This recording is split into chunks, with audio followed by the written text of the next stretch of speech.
काकी का टिफिन। पड़ोस में नई आई विभा सामने वाले घर की 80 वर्षीय चंदा काकी को देखकर बहुत खुश होती थी। जब भी काकी से बात होती, काकी से हमेशा कुछ न कुछ सीख मिल ही जाती थी।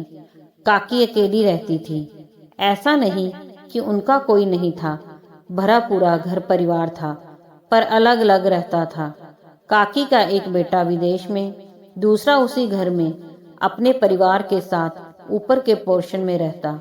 विभा को अपनी छत के एक कोने से दिखाई देता रहता कि काकी का पोता काकी के लिए खाने का टिफिन नीचे लेकर जाया करता। विभा को यह देखकर अच्छा लगता कि चलो, काकी के खाने पीने का ध्यान बेटा अलग रहकर भी करता है।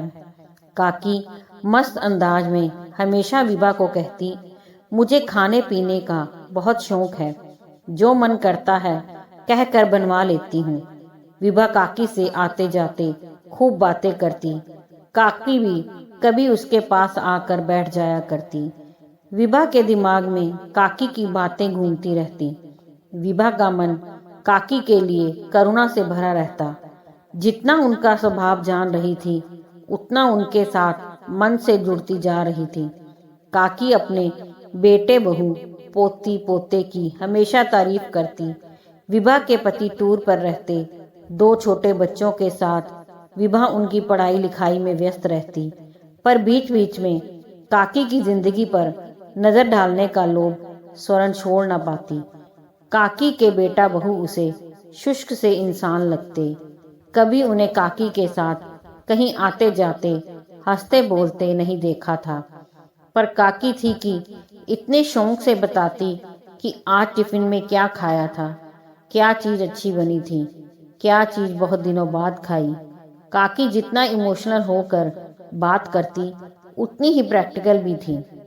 विभा के पति सुनील जब घर होते, विभा काकी की बात करती तो वे कहते, विभा तुम्हारी काकी तो तुम्हारे सिर चढ़कर बोलती है, इतना दिल मत लगाओ उनसे, हम किराएदार हैं, यहाँ से जाना होगा तो काकी को याद करके फिर उदास रहोगी।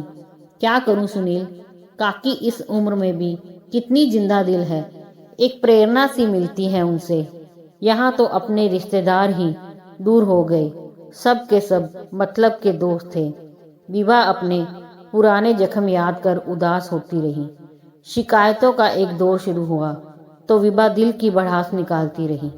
सुनील क्या कहते, हाँ यह सच था कि विभा का दिल कुछ अपनों के व्यवहार से दुखी था। एक बार यूं ही सर्दियों की एक शाम को विभा काकी से मिलने उनके घर गई।